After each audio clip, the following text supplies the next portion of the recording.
Pak Pandra, Ya.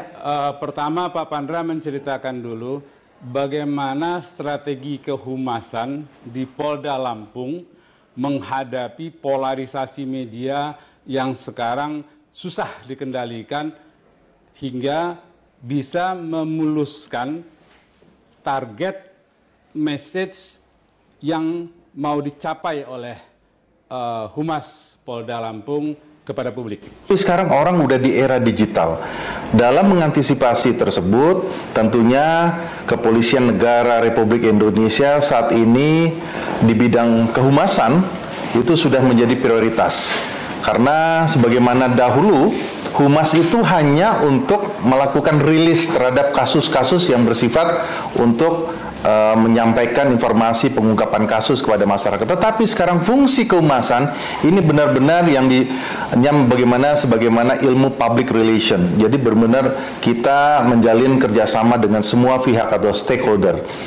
Kebijakan Kapolri Jenderal Polisi Dr. Andes Listio Sigit Prabowo saat ini sudah mengedepankan program prioritas Kapolri, yaitu ada 16 program, di mana program ke-13 itu adalah pemantapan komunikasi publik. Artinya setiap anggota Polri atau every police officer is a public relation agent. Tidak bisa lagi kita mengatakan bahwa itu bidangnya Humas dan lain sebagainya. Dan ini menjadi perhatian kita bersama juga bahwa Humas ini sekarang harus menyampaikan informasi yang cepat, tepat, dan akurat. Dan tentunya tidak ada lagi istilah orang mengatakan apabila ada suatu kejadian mengatakan petugas di lapangan no comment. Nah, harus dijawab. Mungkin Pak Pandra bisa memberikan contohnya sebagai Kabid Humas Polda Lampung mengkonsolidasikan tim Humas di Polda, lalu di jajaran Polres dan di jajaran Polsek.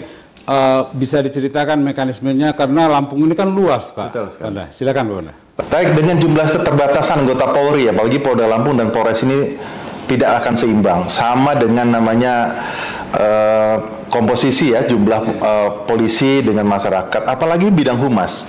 Kami di wilayah hukum Polda Lampung ini ada 15 kabupaten dan kota.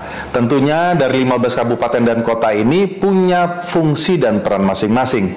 Yaitu dari masing-masing, Polda Lampung ini baru ada 14 Polres terhadap 15 kabupaten kota. Nah, ini sudah dibentuk yaitu Kepala Seksi Humas. Disitulah peran mereka harus betul-betul aktif.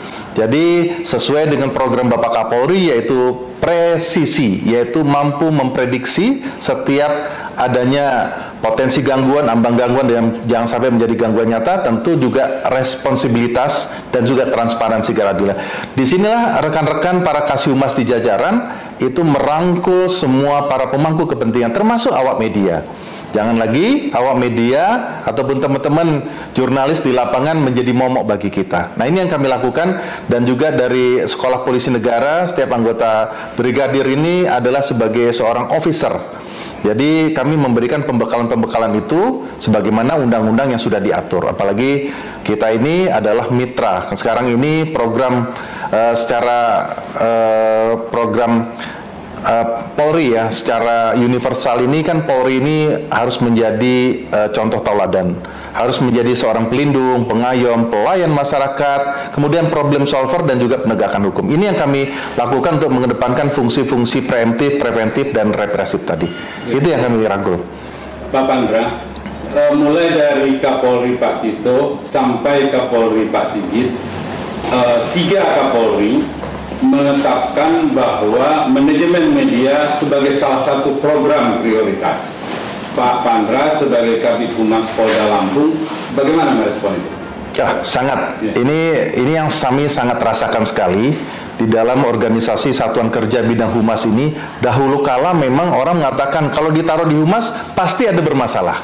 Tetapi sekarang ini menjadikan tolok ukur keberhasilan terhadap pembinaan opini yang positif dan juga dapat diterima oleh masyarakat, apalagi menetralisir terhadap kejadian-kejadian yang bersifat negatif dan cepat diinformasikan. Itu yang menjadi patokan, dan ini dengan adanya manajemen media yang sebagaimana dulu Bapak Kapolri Jenderal Tito Karnavian waktu itu pertama kali mencetuskan tentang manajemen media, ini kami rasakan. Jadi setiap anggota Polri ini diharapkan tentunya harus berperan aktif. Makanya kami harus bisa bersifatnya itu adalah lebih responsif. Berita itu akan menjadi besar apabila kita tidak cepat menginformasikannya. Ini yang kami lakukan, dan alhamdulillah dengan program manajemen media dan juga dengan program saat ini berkelanjutan ya, artinya sustainable. Program yang dicanangkan oleh Bapak Kapolri Jenderal Polisi Listio Sigit, maksudnya dari mulai Pak Tito sampai saat ini Pak Jenderal Listio Sigit Prabowo, ya saat ini masih berkelanjutan atau sustainable. Pak Pandra, kan media nih sekarang ada media lokal, ada media nasional, ada juga media nasional yang reporter atau korespondennya ada di lokal. Dalam strategi Humas Polda Lampung, bagaimana menyikapi keberagaman media yang ada di saat ini, Pak? Ya, ini yang katakan sudah eranya sekarang, sudah era milenial ini, semua bisa menjadi seorang citizen journalism, apalagi seorang yang berprofesi sebagai jurnalis. Nah, ini kami merangkulnya, baik itu media mainstream, media arus utama, dan media lokal, itu kami kolaborasi. Jadi di sini tidak kami membeda-bedakan, tetapi setiap informasi yang kami harus sampaikan itu harus cepat, tepat, dan akurat. Itu harapan kita. Sebagai Kabid Humas Polda Lampung, dengan isu-isu radikalisme, isu-isu yang sensitif lah, gitu, Pak Pandra. Bagaimana Pak Pandra mengemasnya agar tetap masyarakat tidak cemas, ya kan, tapi juga sadar pada posisi bagaimana mewaspadai hal-hal itu yang berada di sekitarnya. Silakan.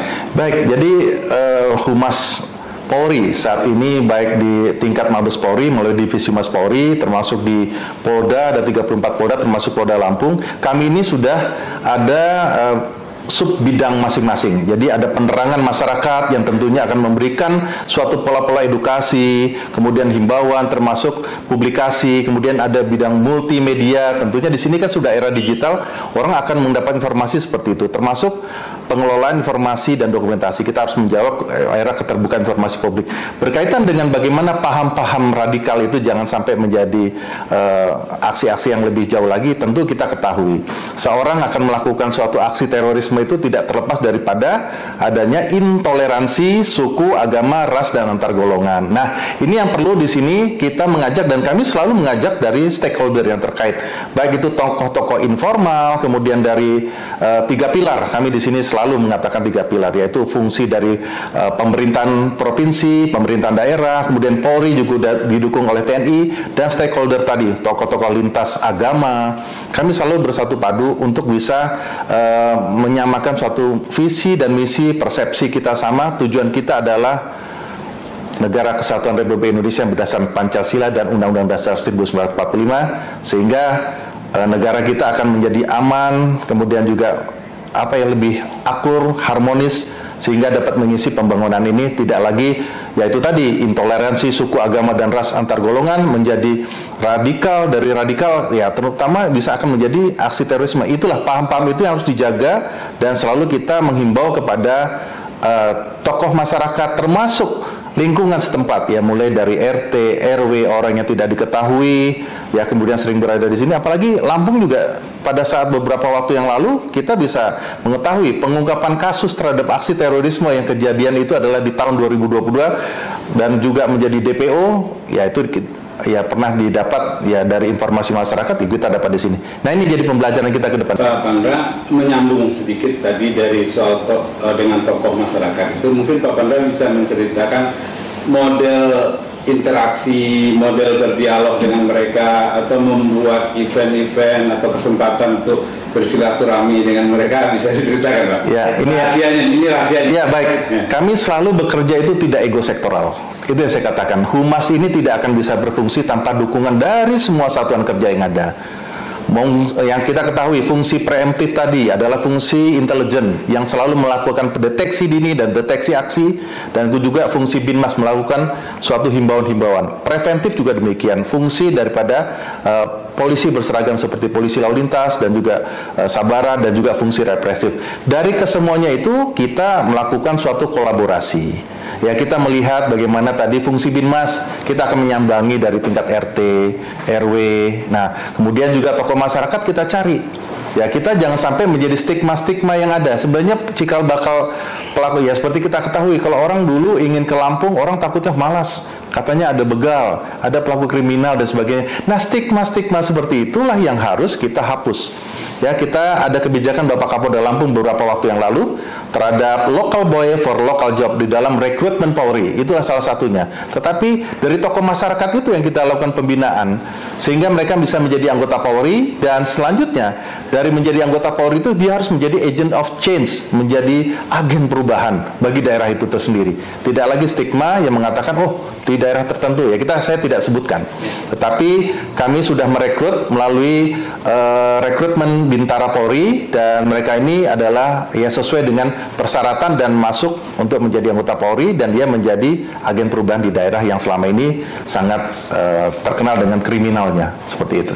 Jadi artinya perpanjangan tangan Polri bukan hanya dilakukan oleh anggota yang berpakaian seragam, tapi masyarakat dilibatkan secara aktif. Ya, betul sekali. Kan kita sekarang ada namanya perpolisian masyarakat atau namanya community policing.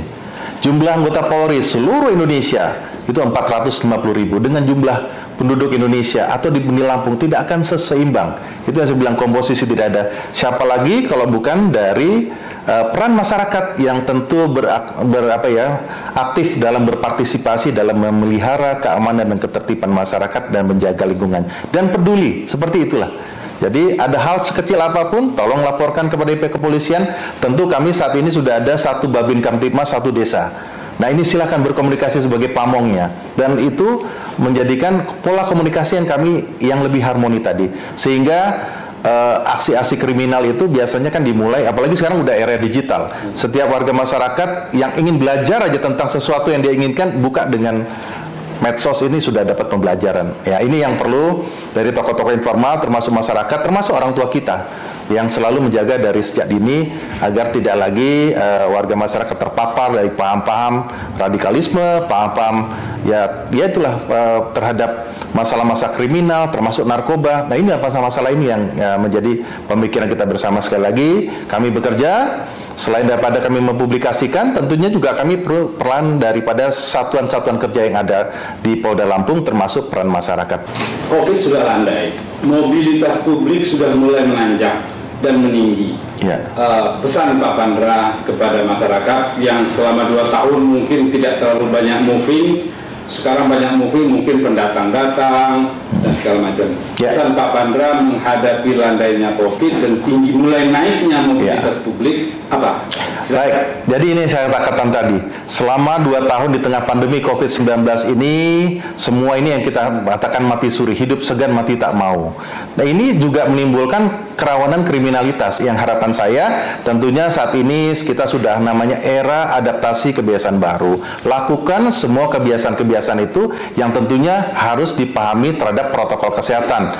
Yang terpenting lagi, himbauan pemerintah, lakukan vaksin, lengkapi vaksin. Dan juga harus menjaga imunitas tubuh. Nah, ini kita berharap di tengah kita mengisi kemerdekaan ini yang semakin sebentar lagi akan memasuki hari kemerdekaan Republik Indonesia ke-77 dan juga Hari Bayangkara ke-76.